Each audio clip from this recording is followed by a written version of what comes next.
Pela graça de Deus, nós chegamos no sábado, as últimas duas mensagens, 15 e 16 desta conferência. E para compor o alimento diário, nós teremos ao todo 24 mensagens. Hoje nós terminamos 16 à noite. Então, nós ainda teremos a conferência em Ribeirão Preto, que farão, as duas mensagens farão parte do alimento diário, e depois em Brasília mais duas, e Piracicaba mais duas, e em São Paulo mais duas, terminando as 24 mensagens que comporão o alimento diário desse semestre. E hoje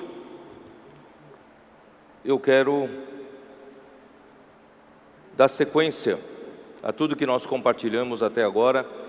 O Senhor tem nos abençoado com muitas revelações, muitas palavras de encorajamento, muitas palavras que nos levam a praticar a palavra, e o Senhor tem nos agraciado com tantas coisas acontecendo, seja a abordagem maravilhosa por meio de oração, posso orar por você, assim como a comportagem dinâmica que tem revolucionado a distribuição, a publicação e distribuição dos livros. E ontem, na reunião das cooperativas, eles corrigiram o valor que nós publicamos e distribuímos no ano de 2019, ano passado. Eles chegaram a 1.400.000 livros. Aleluia!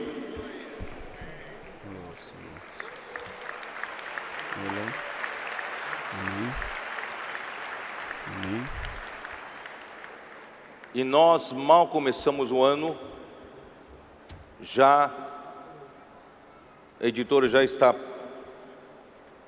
programando para publicar ainda nesses primeiros meses do ano, já quase 800 livros. Portanto,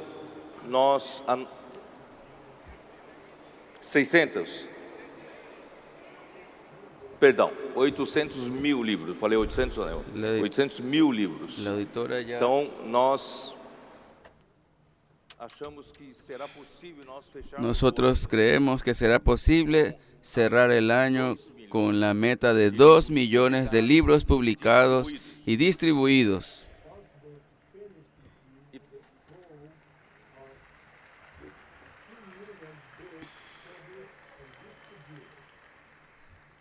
Y pensar que cada libro es una semilla que podrá brotar en cualquier hora y en cualquier lugar.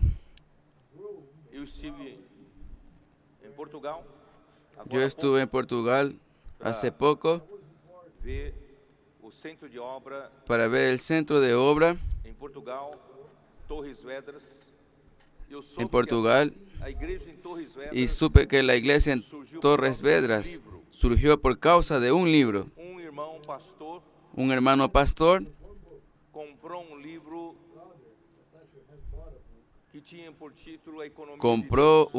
que tenía como título La economía de Dios. Él quería, a la verdad, saber cómo un cristiano puede lidiar con sus finanzas domésticas. Él se decepcionó cuando leyó que no era nada de aquello, y dejó ese libro guardado en su casa. Y un día, estudiando griego, vio en Primera de Timoteo hablando de la economía de Dios, y él se acordó de aquel libro después de algún tiempo. Él se juntó con otro pastor amigo de él, y ambos comenzaron a estudiar ese libro. Y de esa forma encontró un lugar de contacto. Él quería otros libros e hizo contacto con nosotros. Y cuando hizo contacto con nosotros, él conoció el proyecto Bucafé.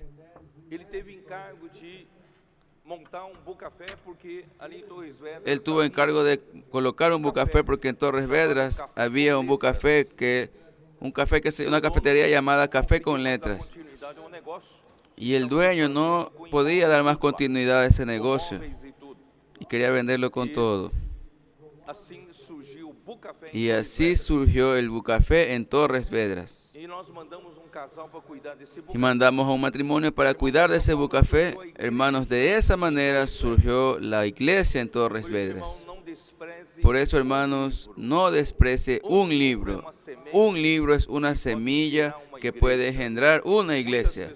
Muchas personas pueden ser beneficiadas conociendo el propósito de Dios y viviendo la vida del reino aquí en la tierra. Gracias a Dios por eso. Oh Señor Jesús.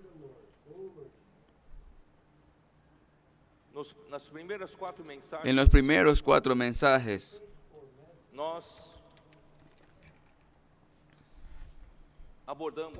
nosotros abordamos cómo nuestro Señor,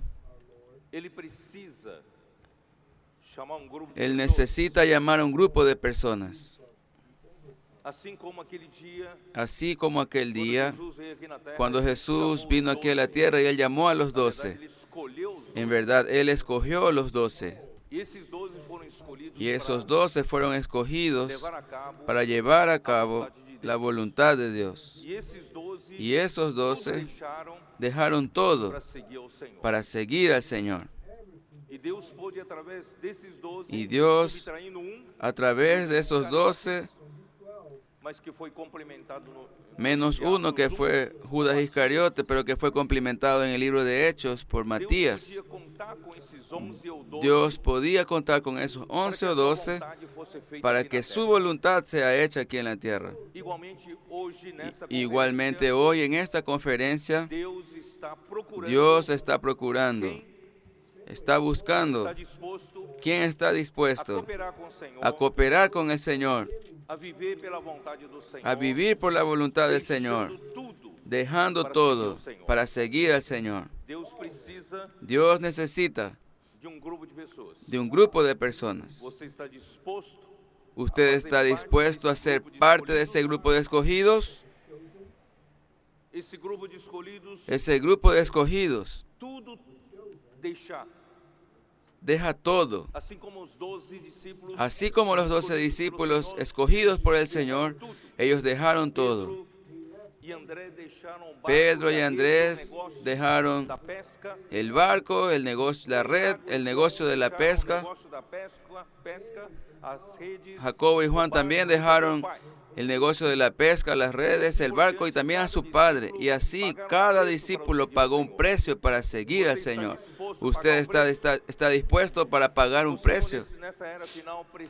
En esta era final el Señor necesita concluir pronto lo que Él quiere hacer. Y Él cuenta con la iglesia. Él no puede contar con todo el cristianismo, que es muy numeroso. En términos de números son millones de personas. Pero hermanos, Dios quiere contar con los pocos escogidos. Muchos son llamados, pero esos muchos no están muy preocupados con la voluntad de Dios. Algunos no conocen el centro de la voluntad de Dios. Y Dios invirtió en usted en todos estos años en la vida de la iglesia. Dios quiere contar con usted. Dios lo preparó a usted para eso. Aleluya. Nosotros queremos decir, Señor, puedes contar conmigo. Yo estoy aquí. Yo quiero cooperar contigo. Trabaja en mí, en lo que fuera necesario. Yo quiero seguir al Señor. Entonces, son esos los que no venden su derecho de primogenitura, que no lo venden por un plato de lentejas, que no lo venden por un poco de fama o de confort, de dinero, lo que el dinero trae, el poder, corrupción. Ellos no venden su primogenitura ni por los placeres transitorios del pecado. Dejaron de lado aquella vida pecaminosa y hoy Ellos se santifican para seguir al Señor. ¿Usted está dispuesto a eso? Nosotros somos un pequeño rebaño. A Dios le agradó darnos su reino. Señor Jesús. Y nosotros apreciamos la palabra profética porque sabemos que la obra de Dios es hecha por la palabra de Dios y honramos nuestros profetas y practicamos su palabra. Y nosotros hemos percibido que las señales y milagros han acompañado con confirmación del Señor por medio de su Espíritu, conforme nosotros practicamos su palabra. Y esos ministros del nuevo pacto no confían en sí mismos. Ellos confían que es Dios quien nos capacita. Nosotros no somos capaces ni de pensar alguna cosa. Nosotros no tenemos capacidad ni de planear la obra de Dios. Pero hermanos, nosotros confiamos en Dios. Somos solamente un vaso de barro para que la excelencia del poder sea de Dios y no de nosotros. Yo ahora estoy hablando 2 de Corintios. En 2 de Corintios capítulo 1, versículos 8 y 9.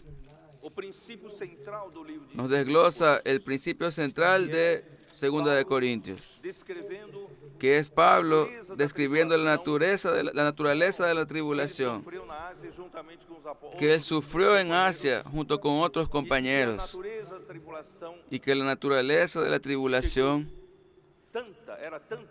llegó a tal punto de que él se desesperó de su propia vida. Pero Dios, que resucita a los muertos, abrió un camino para Pablo. Hermanos, este es un principio. Todos nosotros necesitamos un día ser llevados para el fin, ser llevados a un punto en que nosotros no sabemos cuál será la salida. Pero nosotros de esa manera, agotando todos nuestros recursos, reconociendo que nuestra carne no tiene fuerza para hacer la obra de Dios. Por tanto, hermanos, es muy importante que usted y yo tengamos experiencia de ser llevados a la muerte, para que tengamos la experiencia del Dios, de Dios que es un Dios que resucita a los muertos. Oh Señor Jesús. Por tanto, nosotros también vimos en los primeros 4 mensajes que Dios tiene una relación perfecta con la Trinidad. Oh Señor Jesús, yo no había visto eso. La palabra que yo recibí, el conocimiento que recibí era que Dios estaba en la eternidad pasada solo, solitario. Él quería al hombre porque Él quería compañía, la compañía del hombre. Pero cuando yo leí en Juan capítulo 17, vamos a abrir nuevamente para poder explicar a ustedes de dónde vino esa búsqueda. Juan capítulo 17, versículo 24. Algunas semanas atrás yo volví a leer. Dice: estejam também comigo os que me deste, para que vejam a minha glória que me conferiste. Padre, aquellos que me has dado, quiero que donde yo estoy también ellos estén conmigo, para que vean mi gloria que me has dado. Esa última frase me llamó mucho la atención, porque me has amado desde antes de la fundación del mundo. Eso brilló para mí. Espera ahí. Entonces, antes de Dios crear el mundo, antes de que haya la creación, el Padre ya amó al Hijo. Ese amor no es cualquier amor. Es el amor de una relación íntima y maravillosa. Entonces, entre el Dios triuno, ellos tenían una relación maravillosa. Dios es un solo Dios, no son 3 dioses, es uno solo. En su esencia, Dios es único, es uno solo. Pero Él también tiene su aspecto de tres. Es una Trinidad. El Padre, el Hijo y el Espíritu Santo. El Padre, el Hijo y el Espíritu Santo, ellos tenían y tienen una relación perfecta. Ellos vivían en una vida comunitaria perfecta. De ahí yo comencé a pensar, yo fui enseñado a que Dios estaba solo.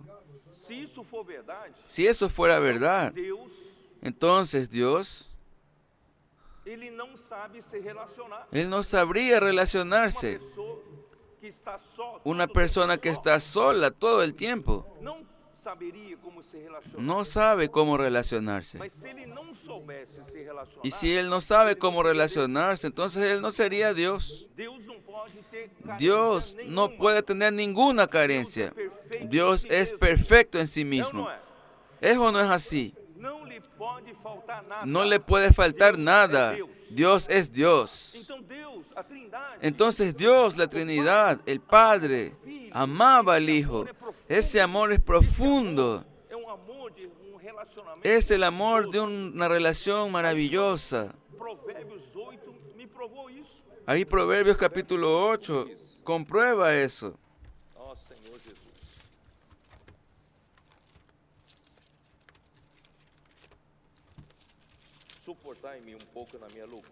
Sopórteme un poco en mi locura. Cuando yo comienzo a hablar de esas cosas, yo comienzo a quedar un poco fuera de mí. Oh Señor Jesús. Proverbios 8, usted puede leer todo. Cristo es la sabiduría de Dios. El Hijo es la sabiduría de Dios. Versículo 30. Então eu estava com ele e era seu arquiteto. Dia após dia. Con él estaba yo ordenándolo todo.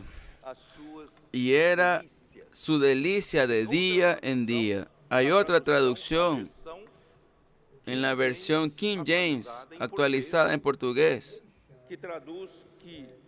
que traduce así: día a día.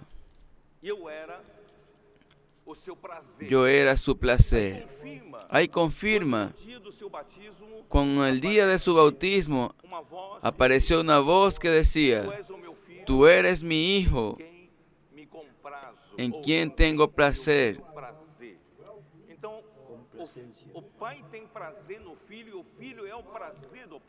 El Padre tiene placer en el Hijo y el Hijo es el placer del Padre,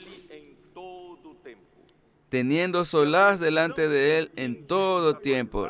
La versión King James actualizada dice: y yo vivía feliz delante de Él todo el tiempo. Quiere decir que el Hijo era feliz en la presencia del Padre y el Padre se complacía con el Hijo. Hermanos, esa vida de la Trinidad era una vida perfecta. Ellos vivían en el amor, en la paz, la armonía, en la felicidad, en la alegría. Hermanos, eso yo quiero enfatizar. Nuestro Dios es un Dios perfecto en sí mismo. La unidad entre los tres era perfecta. El amor en que ellos vivían era el amor del Padre, el amor ágape. Oh Señor Jesús. Ellos vivían en la santidad del Padre. Ellos vivían en la gloria del Padre. Ellos eran la propia verdad, la realidad de este universo. Oh Señor Jesús. Y el Padre era el Padre justo, el Padre de la justicia, pureza. Hermanos, todo eso es el Padre, es lo que Dios es. Aleluya. Nuestro Dios es perfecto. La relación que Él tiene con la Trinidad es perfecto. El amor en que ellos viven es perfecto. La unidad es perfecta. Todo es perfecto. No les falta nada. Y Dios, aún no faltándole nada, Él vino y creó al hombre. Él creó al hombre con un propósito especial. aún diferente de los ángeles que Él creó, que vivían a su alrededor y viven a su alrededor y lo sirven todo el tiempo. Pero Él quería al hombre, hermanos. Él creó al hombre para invitar al hombre, para vivir esa vida maravillosa, comunitaria del Dios triuno. Él invita a usted a vivir en esa esfera del amor. Él lo invita a usted, hombre, a vivir en la esfera de la felicidad. Usted, aún en aquel día, no sabe, va a ver que ni siquiera hoy sabe lo que es la felicidad. La felicidad de hoy no se compara con la felicidad venidera. La alegría, el gozo, el placer, la realidad, santidad, unidad. Hermanos, todo es maravilloso. Y Dios lo invita a usted a participar de eso. Él no invitó a los ángeles. Él no invitó a otra criatura. Él invita al hombre. Por eso Él dice al final, versículo 31, me regocijo en la parte habitable de su tierra, y mis delicias son con los hijos de los hombres. Aquí Él quiere compartir esa alegría con los hijos de los hombres, no con los ángeles, sino con los hombres. Hermanos, yo me siento tan privilegiado por ser un hombre. Por eso, hermanos, ya vienen varias conferencias. Hace varias conferencias vengo diciendo, Señor, no soy merecedor de eso. No merecemos tanta consideración. ¿Qué es lo que Dios vio en nosotros, hermanos? Que los ángeles no tengan. ¿Qué es lo que Dios vio en nosotros? Solo rebeldía, solo transgresión. ¿No es verdad? Nosotros nos equivocamos todos los días. Todos los días tenemos que pedir perdón al Señor. Todos los días tenemos que aprender a arrepentirnos. Pero Dios nos escogió a usted y a mí. Fuimos creados a su imagen y semejanza. Y fuimos creados por el soplo de Dios. Aleluya. El soplo del Dios eterno formó nuestro espíritu y formó el alma del hombre. Ese cuerpo es terrenal, pero un día ese cuerpo se va.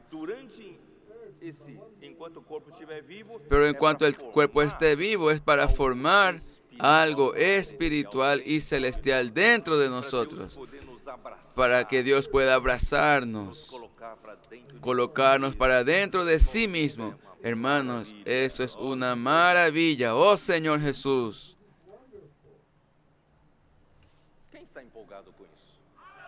¿Quién está emocionado con eso?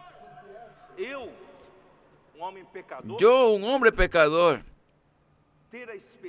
tener la esperanza de que Dios hará la obra de Dios en el hombre y que Dios mandó a su Hijo para ser un hombre, para abrir ese camino, para que yo pueda seguir ese camino. Y Él fue el primer hombre que fue glorificado en Dios. Él fue el primer hombre que fue recibido en el Padre, en la gloria del Padre. Tenemos un hombre en Dios. La humanidad está en Dios hoy. Eso no es maravilloso, hermanos. Eso abre una puerta, abre un camino para que Dios pueda prepararnos también para recibirnos en su gloria. En todos los escritos de Pablo, Pablo habla desde la redención, la justificación. Él va abriendo que el plan de salvación de Dios incluye la santificación, y la santificación incluye que la justificación subjetiva, la santificación disposicional,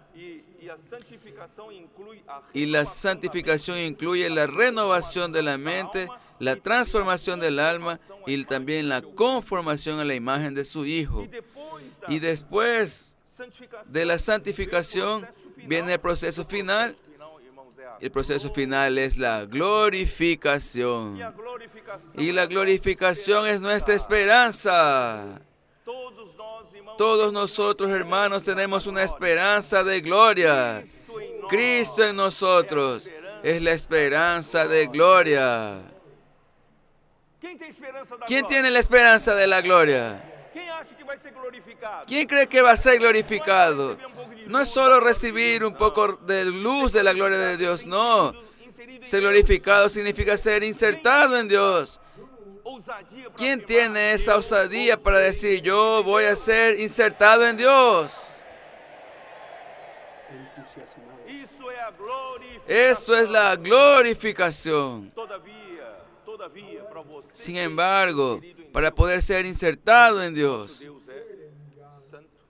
nuestro Dios es santo. Nuestro Dios es el propio amor. Nuestro Dios, ya dije, es la esencia de la unidad. Nuestro Dios es un Dios que es la verdad. En Él no hay vanidad, no hay falsedad, no hay mentira. Nuestro Dios es un Dios justo. ¿No es cierto? Entonces, hermanos, ¿cómo nosotros vamos a ser insertados en Dios? Para no sufrir el rechazo.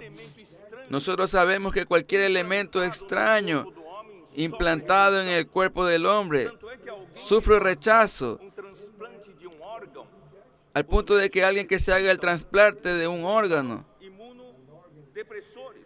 los médicos le recetan inmunosupresores para que el organismo no rechace el órgano que no es de él. Hermanos, que Dios un día no nos rechace por no tener exactamente su santidad, su amor, su unidad, su verdad. Por eso, aún existe un camino largo para recorrer. Por eso es que después que yo hablé esas palabras en algunas conferencias regionales, 2 hermanas separadamente me buscaron. Pedro, toda esa visión es maravillosa y nos hacen enloquecer, pero esa visión creo que es solo para ustedes que son más crecidos, más maduros, están adelante. Eso no es para nosotras, hermanas pobres, nosotros somos muy pequeñas. Eso no es para nosotras. Yo le dije, si no es para ustedes, no es para nosotros. Si no es para ustedes, no es para nadie. Porque el plano de Dios es para el hombre. El plan de Dios es para todos los hombres, quienes lo buscan.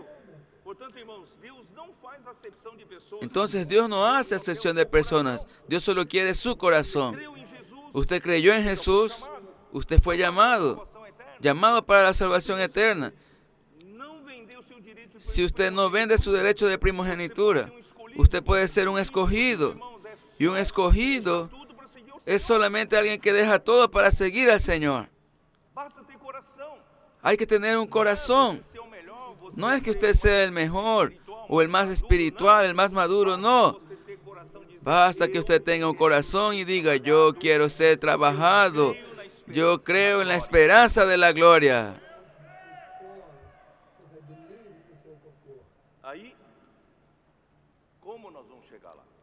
Entonces, ¿cómo nosotros vamos a llegar hasta allá? Juan capítulo 14, 15, 16 y 17. Nos trazan un bosquejo del plan macroeconómico de Dios. La economía de Dios es mostrada en su bosquejo.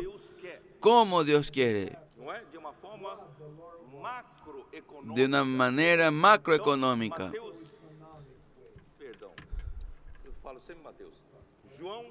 Perdón, Juan 14, 15, 16 y 17 son palabras tan elevadas porque son palabras de otra dimensión que nos intentan llevarnos a otra dimensión porque no son palabras meramente en vocablos humanos.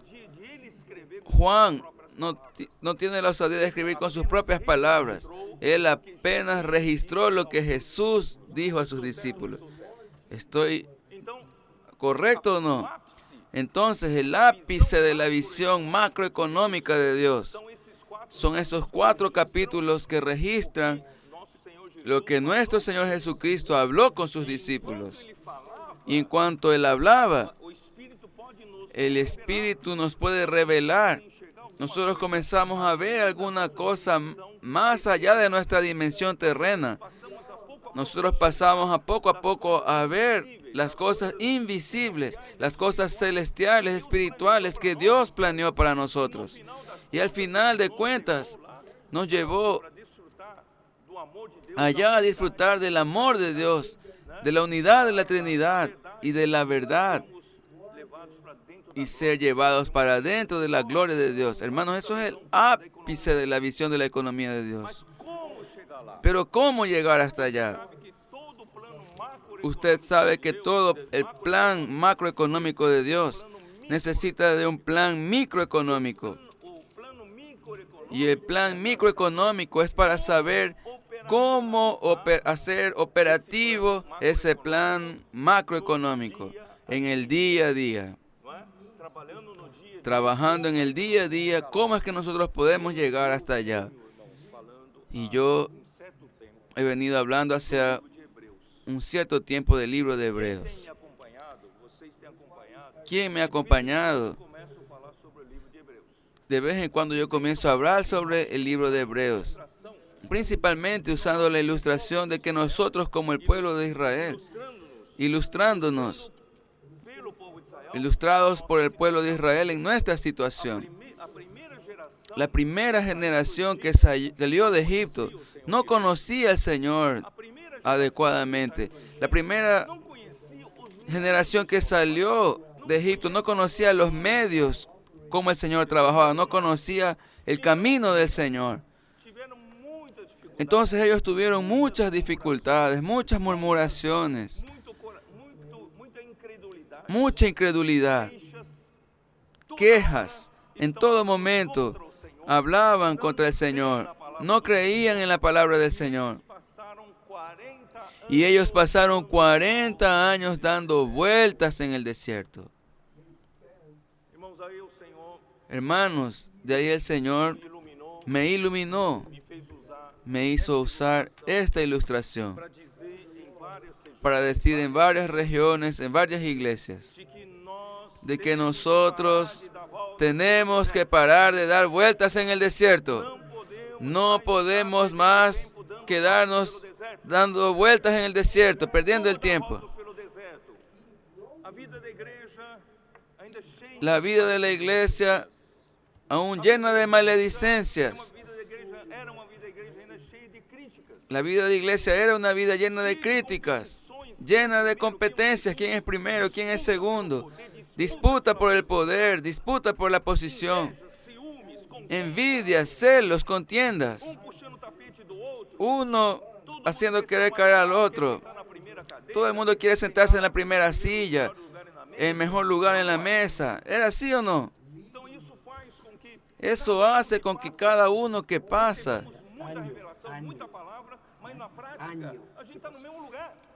Eso hace que cada año que pase nosotros no salgamos del lugar, estemos en el mismo lugar. Y comencé a decir a los hermanos, vamos a salir de ese lugar. Parar de vivir en ese ambiente de críticas, de juicios. Uno queriendo tumbar al otro. ¿Ustedes se acuerdan de lo que ya hablamos eso hace 2 años atrás más o menos? Gracias a Dios, hermanos. Hoy el ambiente es otro.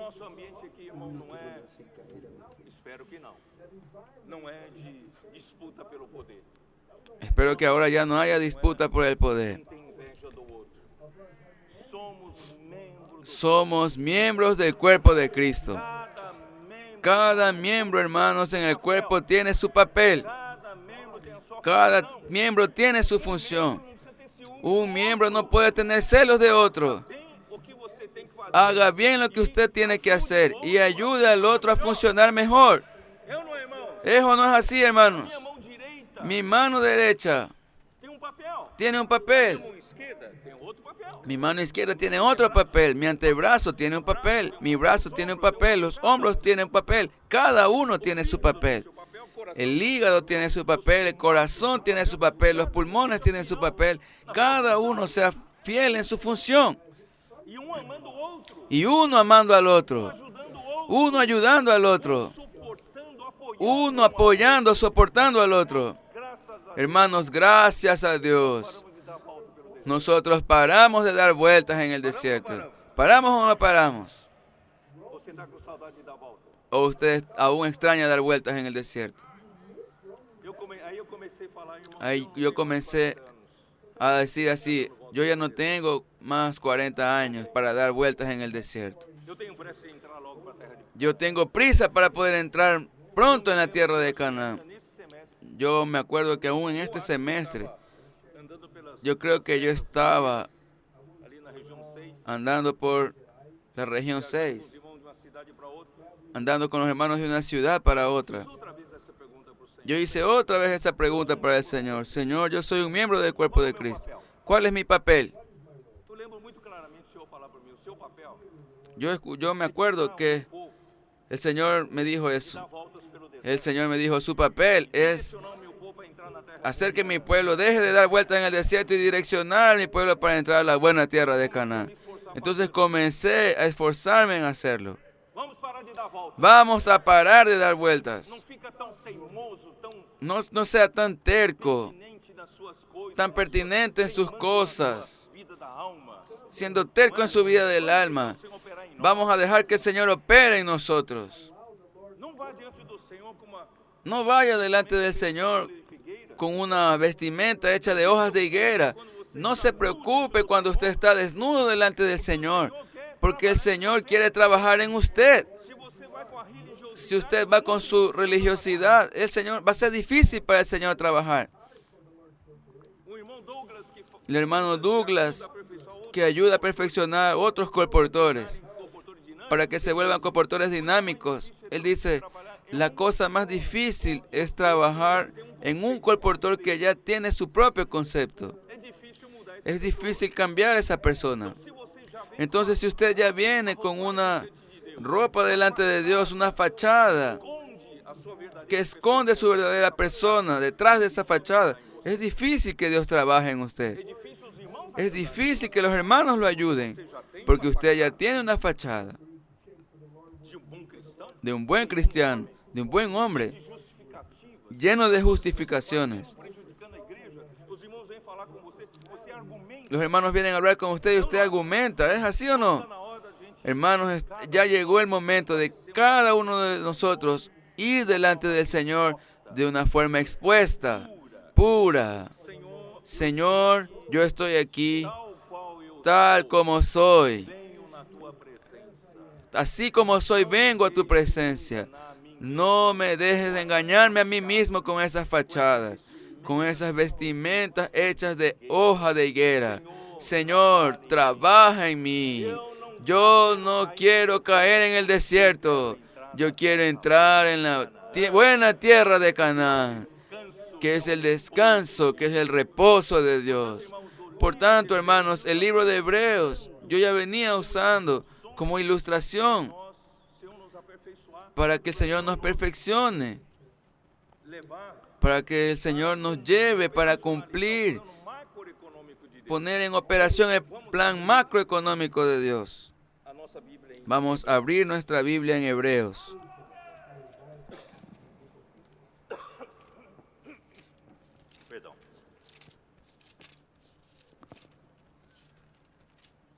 Hebreos.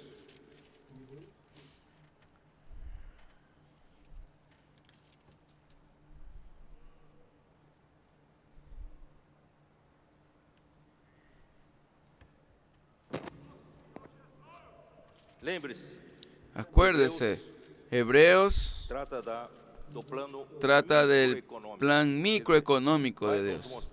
Nos va a mostrar paso a paso cómo nosotros vamos a conseguir llegar hasta allá, hasta el nivel de Juan capítulo 17, que es ser glorificados por el Padre. Entonces, Hebreos comienza así. Capítulo 1. Dios, habiendo hablado muchas veces y de muchas maneras, en otro tiempo a los padres por los profetas. Yo no voy a hablar eso hoy en la mañana, sino en la noche. El versículo 5. Porque a cuál de los ángeles dijo Dios jamás, mi hijo eres tú, yo te he engendrado hoy. Y otra vez, yo seré a él padre y él me será mi hijo. Hermanos, nuestro Señor Jesús, Él fue hecho hombre Jesús. El hombre Jesús fue engendrado como hijo de Dios en su glorificación.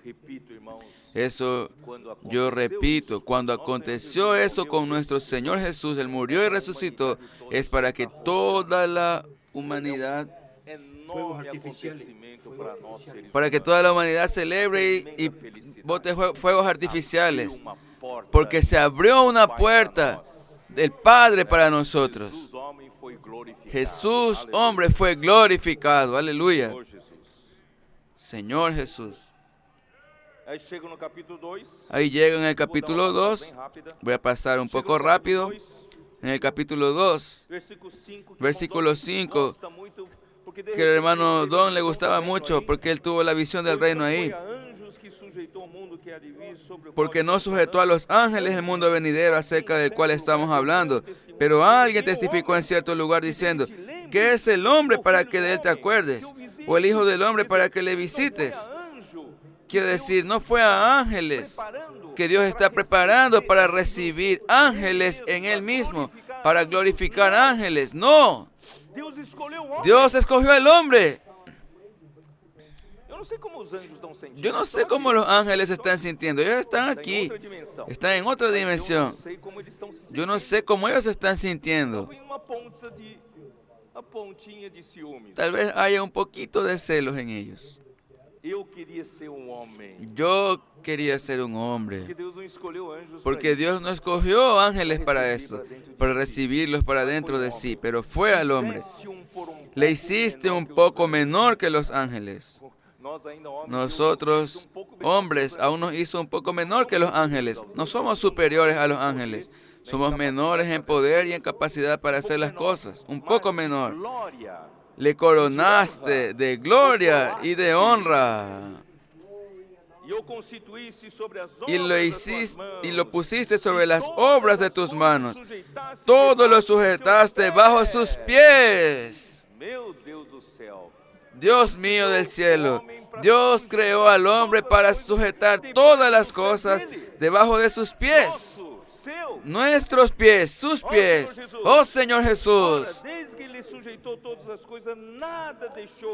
Porque en cuanto a lo que sujetó todas las cosas, nada dejó que no sea sujeto a Él. Él colocó todo bajo nuestro dominio. Él nos creó, hermanos, para reinar. Él nos creó para ser glorificados, insertados en Él, coronados de gloria y honra. Gloria es glorificación, honra es reinar.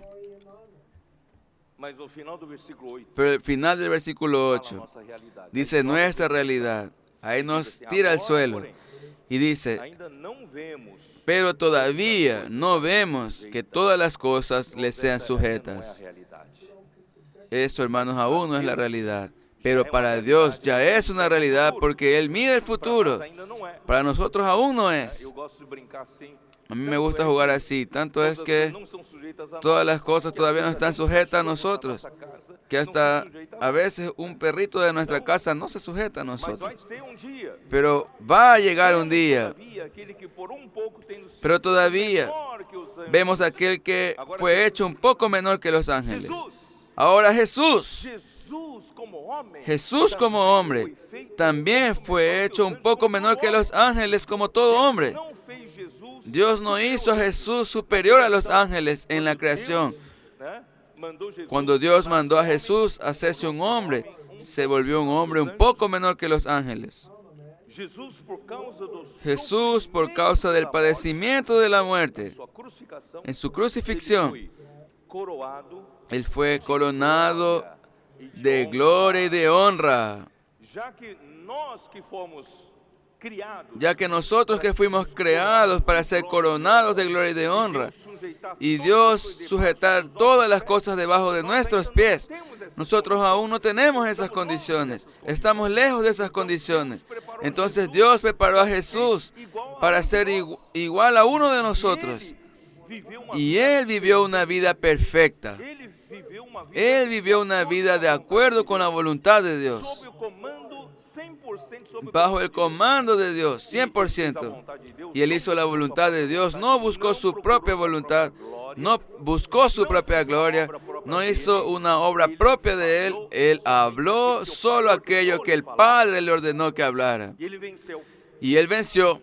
Y cuando Él murió, hermanos, Él murió como el varón perfecto. Dios Padre entonces aprobó la vida de ese varón perfecto y lo resucitó.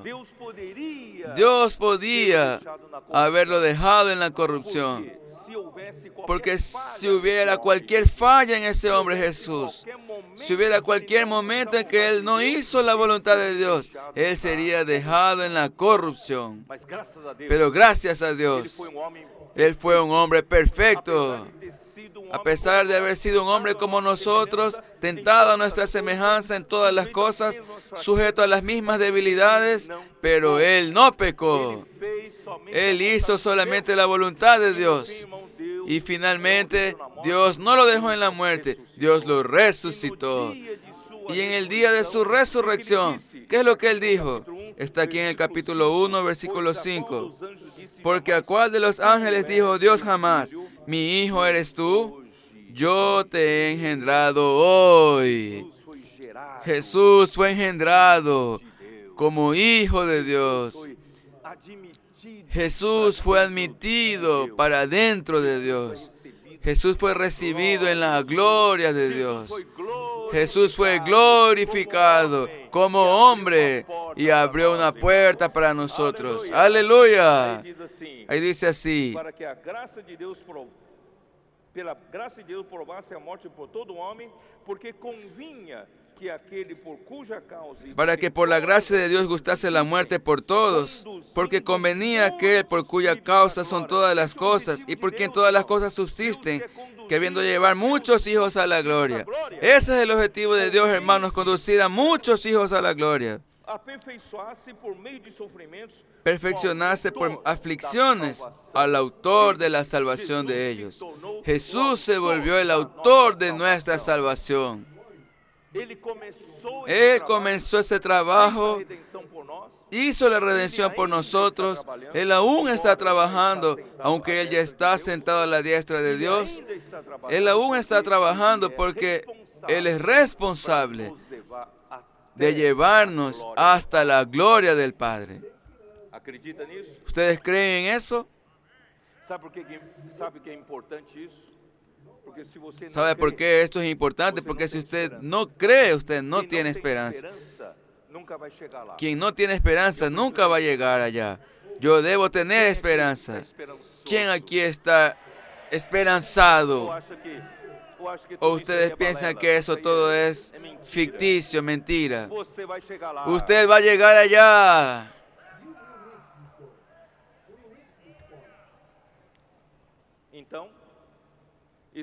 Entonces, este Jesús va a comenzar a trabajar.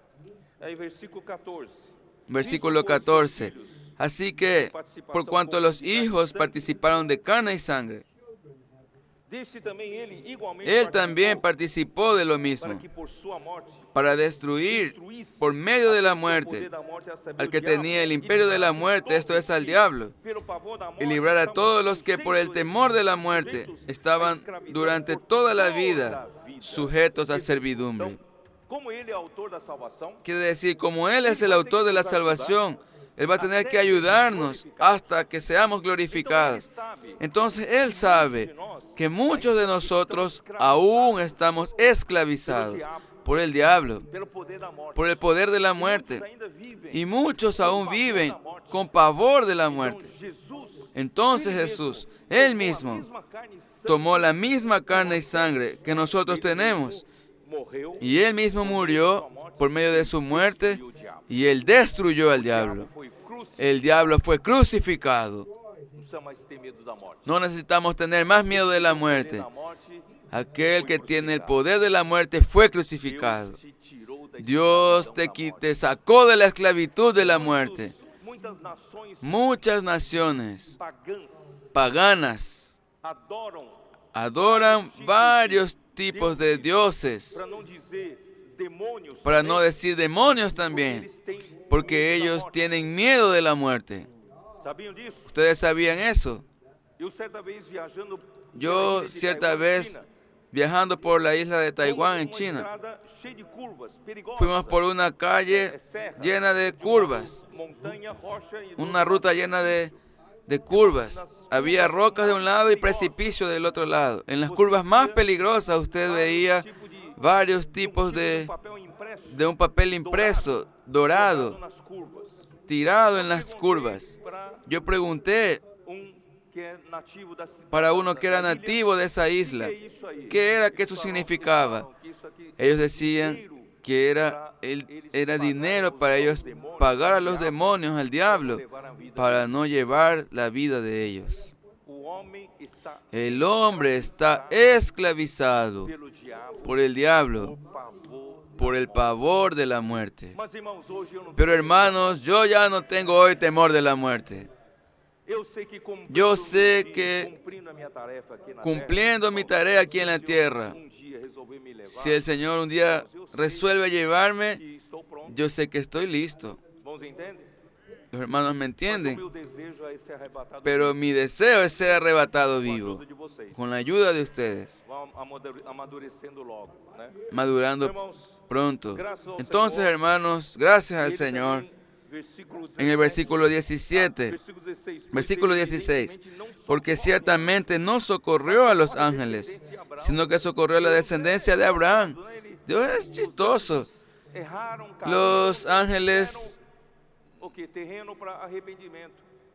se rebelaron y cayeron y no tuvieron chance de arrepentimiento, pero nosotros todos los días pedimos socorro y Él nos socorre.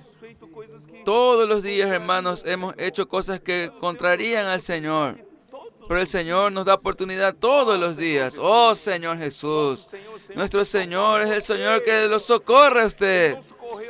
Él no socorrió a los ángeles, Él socorre a usted todos los días.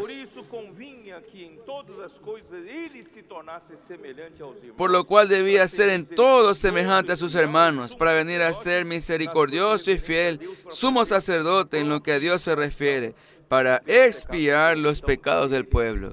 Entonces, Él necesitó hacer la propiciación, morir en la cruz, derramar su sangre, esparcir su sangre sobre el propiciatorio, para que Dios, al mirar esa sangre, Él fuera apaciguado de nuestra enemistad con Él, de nuestros pecados. Gracias a Dios, hermanos, hoy nosotros tenemos paz con Dios, porque Jesús hizo la propiciación por nuestros pecados. ¿Todo eso para qué?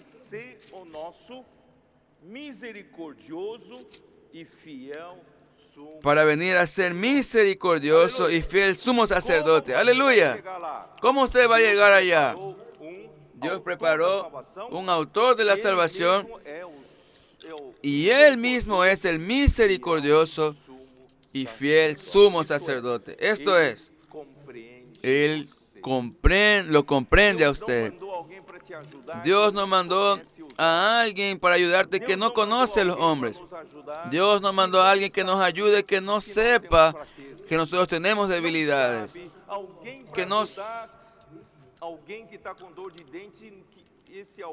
Él nos mandó a alguien que tenía dolor de diente, ayudar a alguien que nunca tuvo dolor de diente. Él no sabe qué es dolor de diente, pero gracias a Dios, Dios nos dio un misericordioso, fiel, sumo sacerdote que pasó por las mismas circunstancias que nosotros pasamos. Versículo 18. Pues en cuanto Él mismo padeció siendo tentado, Él es poderoso para socorrer a los que son tentados. ¿Usted está pasando por alguna tentación? Si usted está pasando por alguna tentación, sepa que Jesús también fue tentado. en su Só semejanza. que ele venceu. Solo que Él Ele venció. pode te ajudar a vencer. Él puede ayudarte a vencer.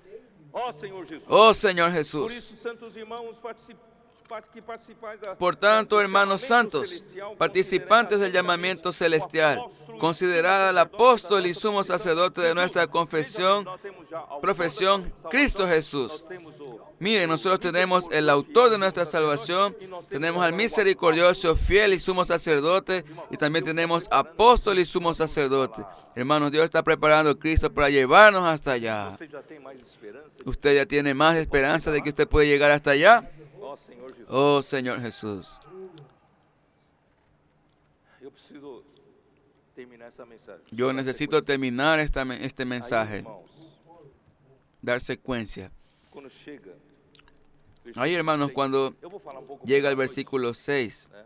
Chega no versículo 6. Cristo, porém, como filho, Pero Cristo em sua casa, como hijo sobre su casa, la cual casa somos nosotros, sua igreja, su iglesia. somos a casa. Nosotros somos la casa de Dios. Se guardarmos Si retenemos firme até o fim hasta el fin a ousadia la e confianza a exultação y el gloriarnos en la esperanza. Quem tem ousadia? ¿Quién tiene osadía, confianza? Quem tem ousadia da esperança da glória? ¿Quién tiene Quem confianza tem en la ousadia esperanza da de glória gloria? também é aquele que exulta. Aquel que tiene confianza en la esperanza de gloria es aquel que exulta en la esperanza de la gloria. Quien tiene la osadía, confianza en la gloria, es igual a mí. Quedamos locos. Eu ainda não cheguei lá, Yo aún no llegué hasta allá, mas eu agarro nessa esperança. pero yo me agarro de esa Como esperanza. se já tivesse chegado Es como lá. si ya hubiera llegado allá. É ou não é? Eso no es así. Como aquele filho Como aquel hijo otimista optimista deixou o quê? Deixou uma sela de cavalo, falou, isso aqui isso aqui que é el sua herança. padre le dio Ele pegou su a sela e herencia. foi procurar o cavalo. Cadê o cavalo? E eu agarrei nessa palavra e eu estou procurando a minha esperança da glória, estou procurando a minha glória. Se o Senhor me deu essa promessa, Si el Señor nos dio esa promesa, el Señor va a hacer cumplirla hasta por ese isso, tiempo. irmãos, eu sou ousado. Por eso, hermanos, yo soy osado. Com a ousadia, Yo vivo con osadía, exultação con da glória. la exultación de la gloria, la esperanza de la gloria, como si ya hubiera recibido. Yo quiero que enseñarles a ustedes a vivir así. No vivan desanimados, no vivan desmotivados, Viva no vivan com complexo de inferioridade, con complejo de inferioridad, con complejo de tristeza, de tristeza, de derrotas. de Viva derrotas. com essa No, ousadia, viva con esa e osadía, exultação. con esa confianza de la esperanza. Muito bem.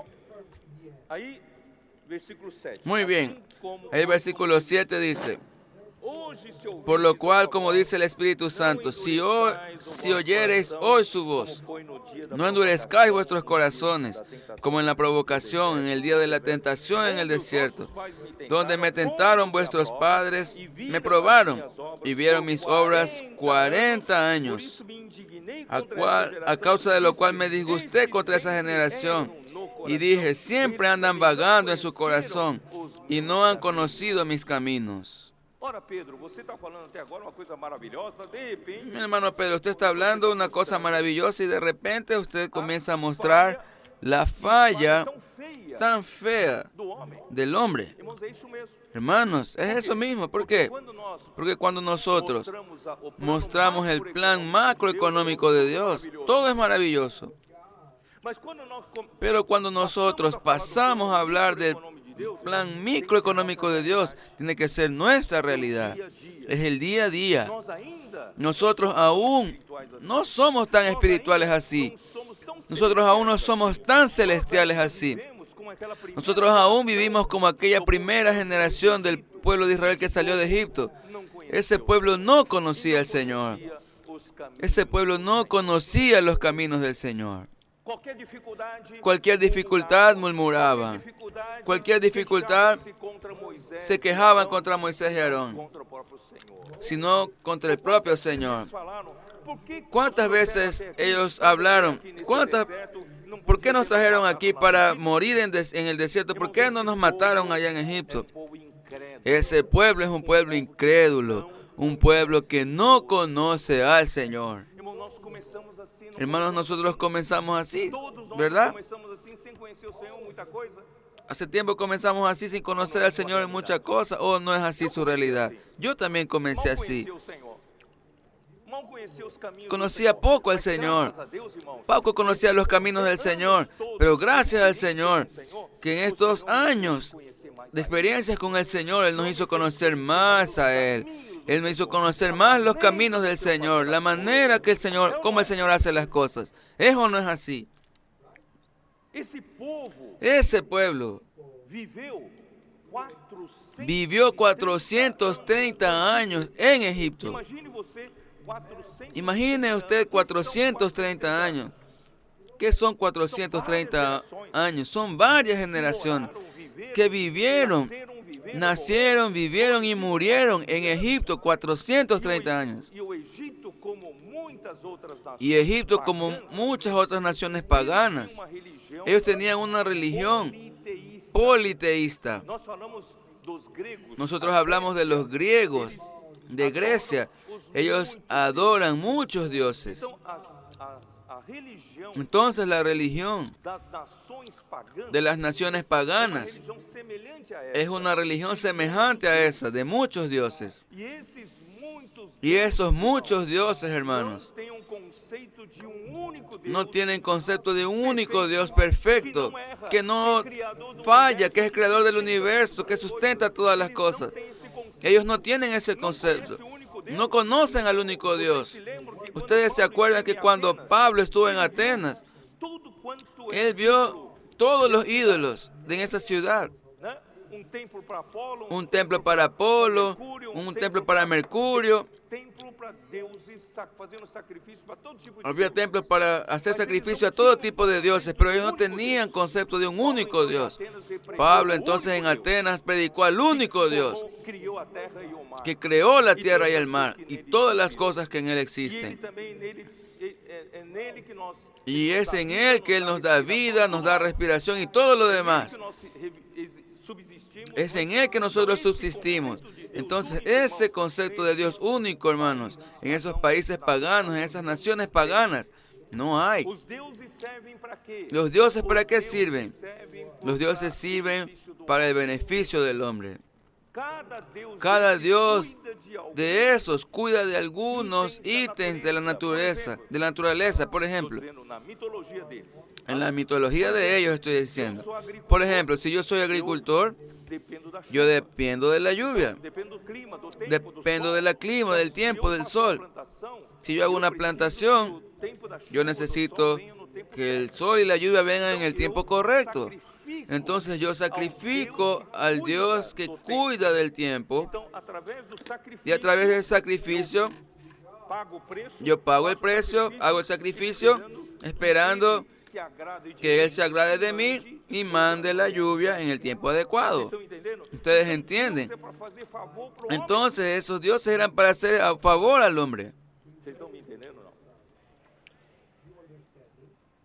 Por eso que cuando Dios sacó al pueblo de Egipto, ellos aún pensaban que era uno de esos dioses que tenía que hacerle favor a los hombres. Cuando la situación no favorece al hombre, entonces murmura, reclama. No era mejor cuando teníamos muchos dioses. Podemos escoger cualquier dios para sacrificar.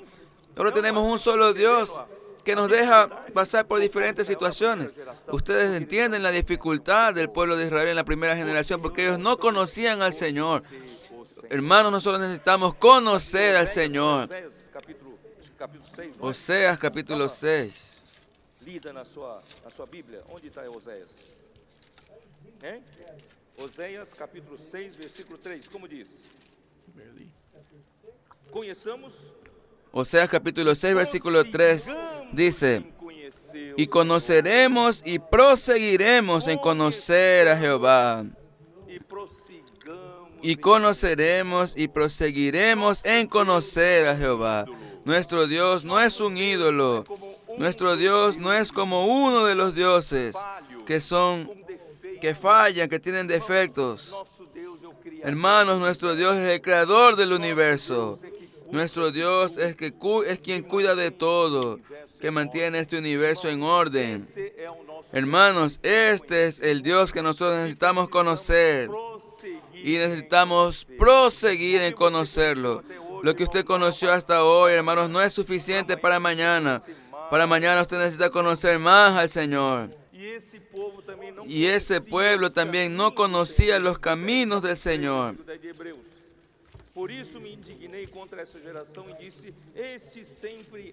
Capítulo 3, versículo 10.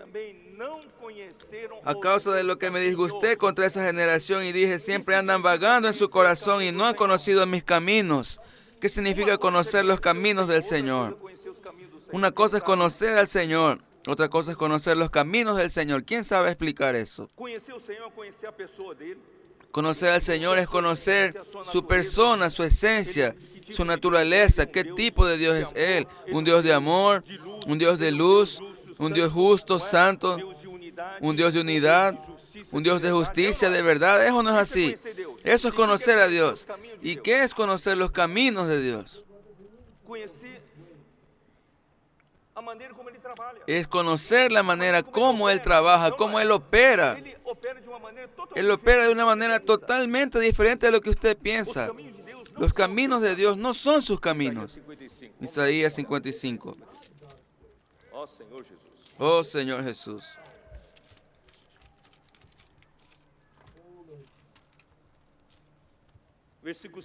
Versículo 6. Ayer nos alegramos mucho cuando el hermano Esdras comenzó a hablar fuerte sobre invocar el nombre del Señor. Realmente, hermanos, necesitamos restaurar, invocar el nombre del Señor. Buscad a Jehová mientras puede ser hallado. Llamadle en cuanto está cerca. Oh Señor Jesús. Oh Señor Jesús. Deje el impío su camino y el hombre inicuo sus pensamientos, y vuélvase a Jehová, el cual tendrá de él misericordia, y el Dios nuestro, al cual será amplio en perdonar. Porque mis pensamientos no son vuestros pensamientos, ni vuestros caminos, mis caminos, dice Jehová. Como son más altos los cielos que la tierra, así son mis caminos, más altos que vuestros caminos, y mis pensamientos más que vuestros pensamientos. Quiere decir, hermanos, no limitemos a Dios con nuestros pensamientos. Limitar a Dios con nuestros caminos, con nuestros medios de hacer las cosas. Hermanos, dejen que Dios haga las cosas. Los ministros del nuevo pacto no confían en sus propios medios. No confían en sí, en su carne. Confían en Dios. Yo voy a dar solo un ejemplo para ustedes. El pueblo de Israel, después de las 10 plagas, Dios les quiso mostrar su poder a su pueblo y también a Faraón. Y finalmente con la 10ª plaga, el pueblo fue liberado para salir de Egipto por la muerte de los primogénitos. De ahí, hermanos, vamos a leer capítulo 13 de Éxodo. Capítulo 12, versículo 37. Partieron los hijos de Israel de Ramesés a Sucot, como 600,000 hombres de a pie, sin contar los niños. También subió con ellos grande multitud de toda clase de gente, y ovejas y muchísimo ganado. Imaginen, hermanos, la velocidad de ese pueblo andando. 600,000 hombres, sumados niños y mujeres. Estimamos casi en 2 millones de personas. Y no solo son 2 millones de personas. Aún subieron con ellos multitud de extranjeros, de gentes que había. Se habían asociado a ellos. Y también ovejas y ganado. Muchísimo ganado. Ya pensó el hermano Amir con todo ese gallinero que tenía en Foz de Iguazú, llevar a todas aquellas gallinas. Imagínense la velocidad de esas 2 millones de personas en el desierto. Era muy despacio. Entonces, hermanos, yo quiero mostrar aquí en el mapa. Ustedes están viendo que el pueblo salió de Ramesés, cerca de Memphis, fueron para Sucot. Existe otra versión de que Gosén es Ramesés y se descendieron de allá del norte. De todas formas llegaron a Sucot.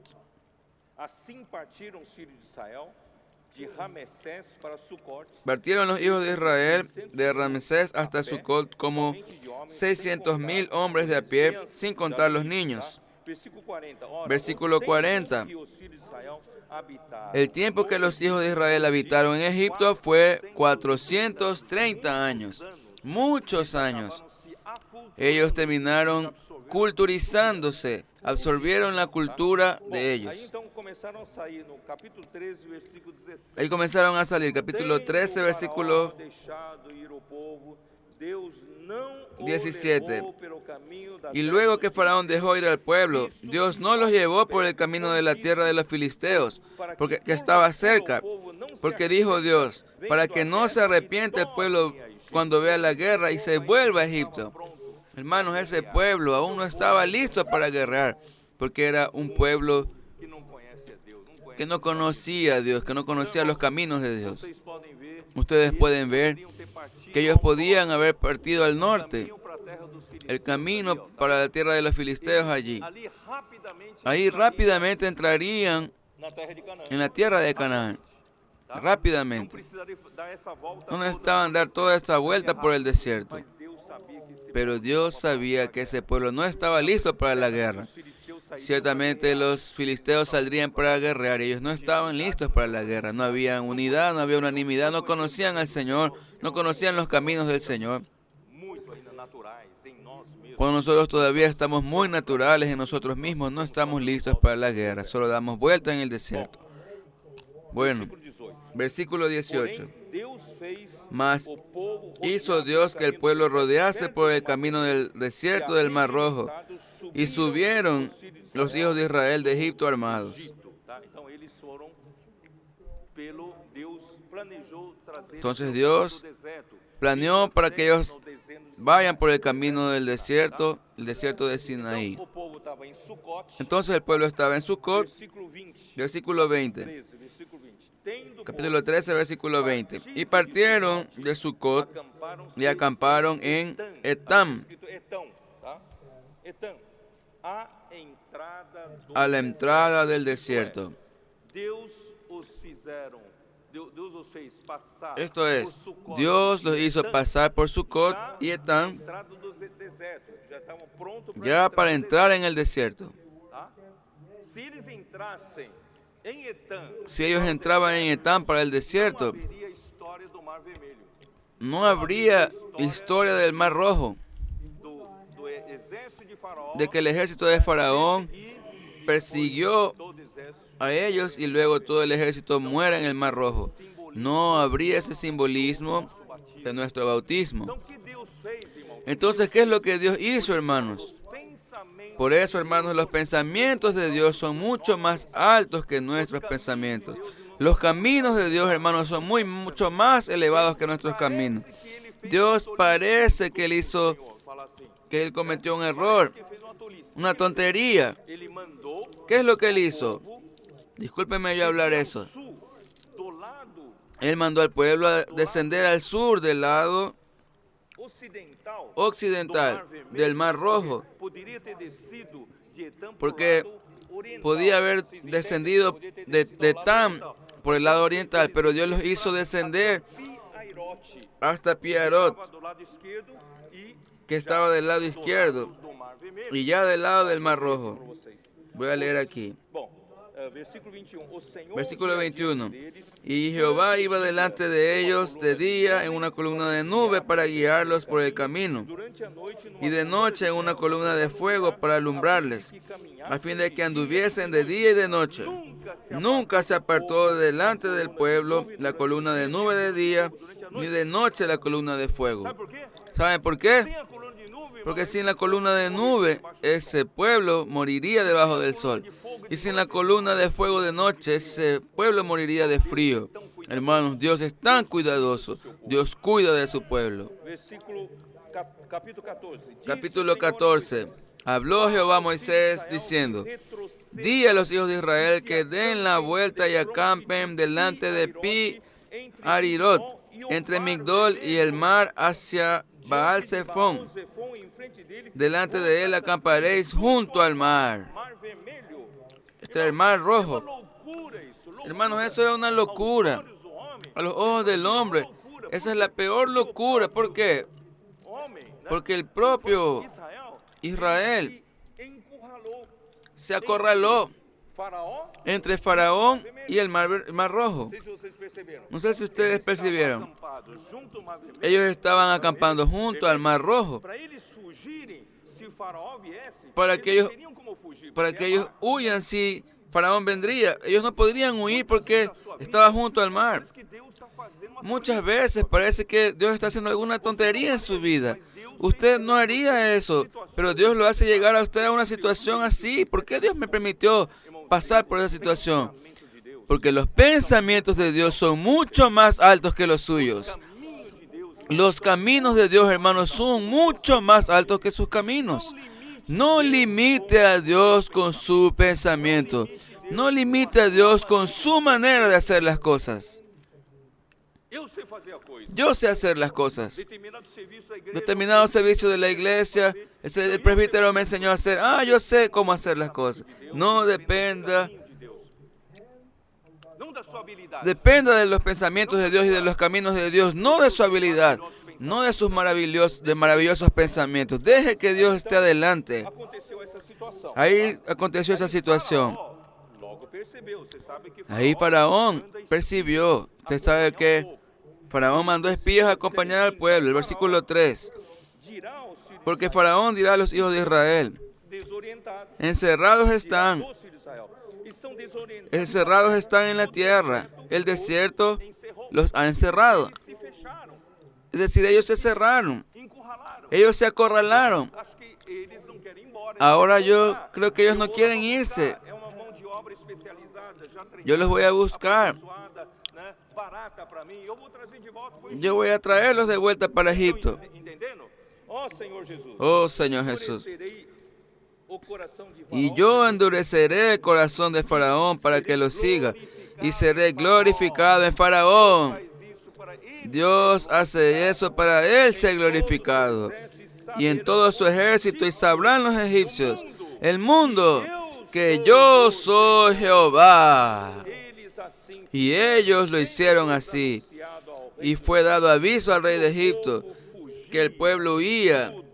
Y el corazón de Faraón y de sus siervos se volvió contra el pueblo. Y dijeron: ¿cómo hemos hecho eso de haber dejado ir a Israel para que no nos sirva? Dejamos una mano de obra espectacular, especializada. Hay muchos artífices en medio de ellos, especialistas, técnicos. No los dejemos escapar, traigámoslos de vuelta. Y unció su carro y tomó consigo su pueblo. Hermanos, en ese momento Faraón sabía que él tenía que llevar lo más veloz en su ejército, porque en ese momento la velocidad es todo, porque el pueblo tenía que huir. Entonces él llevó sus carros. Faraón tomó su carro y unció su carro Y el 7, y tomó 600 carros escogidos y todos los carros de Egipto y los capitanes sobre ellos, todos gente de élite, de primera. Y endureció Jehová el corazón de Faraón, rey de Egipto, y él siguió a los hijos de Israel. Pero los hijos de Israel habían salido con mano poderosa.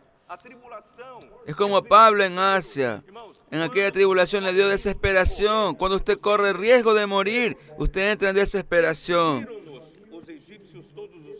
Siguiéndolos pues los egipcios con toda la caballería y carros de Faraón, su gente de a caballo y todo su ejército, los alcanzaron acampados junto al mar, al lado de Pi-Hahiroth, delante de Baal-Zephón. Y llegando a Faraón, se hubo acercado Y cuando Faraón se hubo acercado, los hijos de Israel alzaron sus ojos, y aquí que los egipcios venían tras ellos, porque los hijos de Israel temieron en gran manera, y clamaron a Jehová, y dijeron a Moisés, miren qué reclamo. Ellos pensaban que ese Dios era uno además de esos dioses. No había sepulcros en Egipto que nos ha sacado para que muramos en el desierto. ¿Por qué nos has hecho así con nosotros? ¿Qué nos has sacado de Egipto? ¿No es esto lo que te hablamos en Egipto, diciendo, déjanos servir a los egipcios, porque mejor nos fuera servir a los egipcios que morir a nosotros en el desierto? Y Moisés dijo al pueblo, no temáis, estad firmes y ved la salvación que Jehová hará hoy con vosotros, porque los egipcios que hoy habéis visto, nunca más para siempre los veréis. Jehová peleará por vosotros, y vosotros estaréis tranquilos. Oh Señor Jesús. Moisés, hermanos, era el único que conocía al Señor y los caminos del Señor. El versículo 15 dice, entonces Jehová dijo a Moisés, ¿por qué clamas a mí? Di a los hijos de Israel que marchen. Oh, cómo me gusta ese versículo. A veces tenemos problemas en la iglesia, problemas de opiniones diferentes. En vez de estar discutiendo entre nosotros, vamos a marchar. Usted sabía que marchando todo se resuelve. Hay problemas, vamos a marchar. En el andar estoiqueo, vamos a andar como un ejército. Vamos a andar siguiendo la nube, según la trompeta. Hermanos, vamos a marchar. No se quede discutiendo, vamos a marchar. Y tú alza tu vara y extiende tu mano sobre el mar y divídelo. Y entren los hijos de Israel por en medio del mar en seco. Dios hizo un milagro. Con una vara, las aguas del Mar Rojo se abrieron. Hermanos, ¿usted tiene capacidad de hacer eso? Nadie tiene capacidad de hacer eso. Por tanto, hermanos, confíe en el Señor. No confíe en su capacidad, en la fuerza de su carne. Su carne nunca tendrá la capacidad de separar el mar, de abrir el mar. ¿Está resuelto? El mar se abrió. ¿Está resuelto? No. ¿Por qué no? Porque el ejército de Faraón está viniendo con una velocidad muchas veces más grande. Y el pueblo con las gallinas atrás. ¿Con qué velocidad consigue correr? No tiene cómo correr. Los cabritos, los cachorros. Aún, hermanos, abriendo las aguas del mar. ¿Será que ellos alcanzarían? Pero aún no estaban libres. Dios hizo un milagro, abrió el Mar Rojo, pero por atrás. El ejército todavía venía. ¿Qué es lo que Dios hizo ahí? Vamos a ver.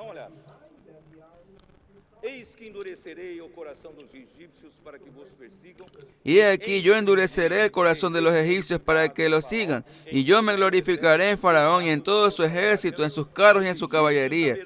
Y sabrán los egipcios que yo soy Jehová cuando me glorifique en Faraón, en sus carros y en su gente de a caballo.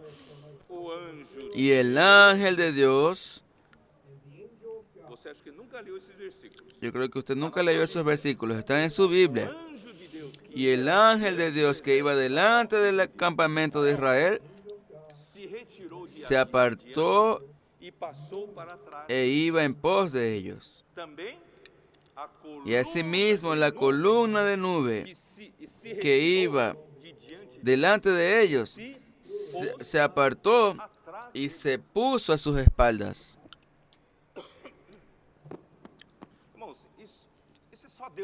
Hermanos, eso solo Dios puede hacer. E essa coluna de nuvem ia entre os egípcios E iba entre el campamento de los egipcios y el campamento de Israel. fugindo e Faraó La nube se colocó en el medio, Israel huyendo y Faraón intentando alcanzarlo. Y Dios puso una nube en el medio. nuvem, dá uma olhada, versículo 20. Miremos en el versículo 20. E iba entre el campamento de los egipcios y el campamento de Israel. Y era nube y tinieblas Os egípcios para aquellos, para los egipcios. para Israel Y para Israel alumbraba a Israel de noche. a mesma nuvem, La misma nube. um Para é escuridão. los unos era oscuridad, para el otro era luz. Aí, o que aconteceu? De maneira que em toda a noite Miren lo que aconteció y en toda aquella noche não puderam aproximar. nunca se acercaron los unos a los otros. Estendeu a mão sobre Y extendió Moisés su mano sobre el mar e hizo Jehová que el mar se retirase por recio viento oriental toda aquella noche. a seca, Y volvió el mar en seco y las aguas quedaron divididas. Dio tiempo para que el pueblo atraviese el mar rojo. perseguiam, Entonces entraram atrás deles com toda dificuldade. Entonces los hijos de Israel entraron por el medio del mar. Y siguiéndolo los egipcios, entraron tras ellos hasta la mitad del mar, toda la caballería de Faraón, sus carros y su gente de a caballo. Aconteció Da manhã, a la vigilia de la mañana que Jehová miró el campamento de los egipcios desde la columna de fuego y nube, y trastornó el campamento de los egipcios, y quitó las ruedas de sus carros, pelos andaram y los trastornó gravemente. Então disseram, Entonces los egipcios dijeron: huyamos de delante de Israel, porque Jehová pelea por ellos contra los egipcios. então disse o Senhor a Moisés, Y Jehová dijo a Moisés: extiende tu mano sobre el mar, para que las aguas vuelvan sobre los egipcios, sobre sus carros y su caballería. então Moisés estendeu Entonces Moisés extendió su mano sobre el mar, da manhã, y cuando amanecía el mar se volvió en toda su fuerza, y los egipcios al huir se encontraban con el mar, y Jehová derribó a los egipcios en medio del mar. ó Senhor Jesus, Oh Señor Jesús, eu vou terminar aqui. voy a terminar aquí. É para você, para mostrar para você Esto es para mostrarles, hermanos, cada experiência de desespero cada experiencia de desesperación contra o seu que es pensamento, contra su pensamiento. experiência Cada experiencia que usted cree que usted no haría eso, pero Dios lo hace, es para que usted pueda probar os caminhos que los caminos de Dios son superiores a los suyos, que esse nosso Deus que ese nuestro Dios es un Dios poderoso. sabe o que está fazendo. Él sabe lo que está haciendo porque Él es Dios. Muito melhor do que Él sabe mucho más que usted.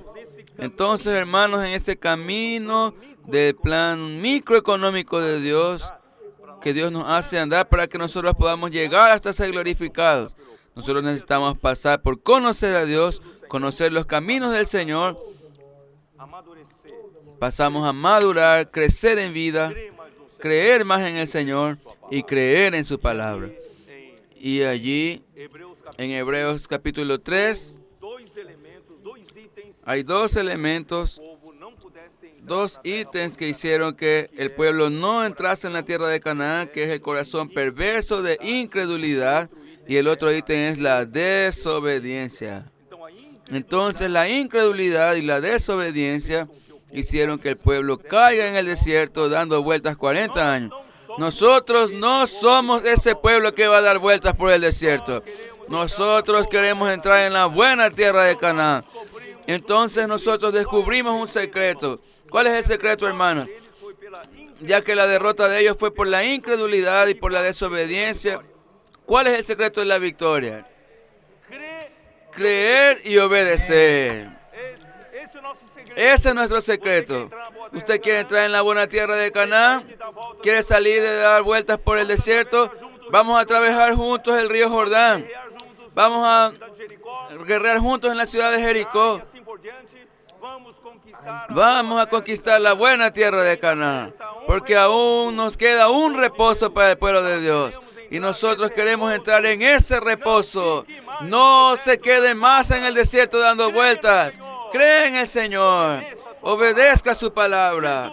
Jesús es el Señor.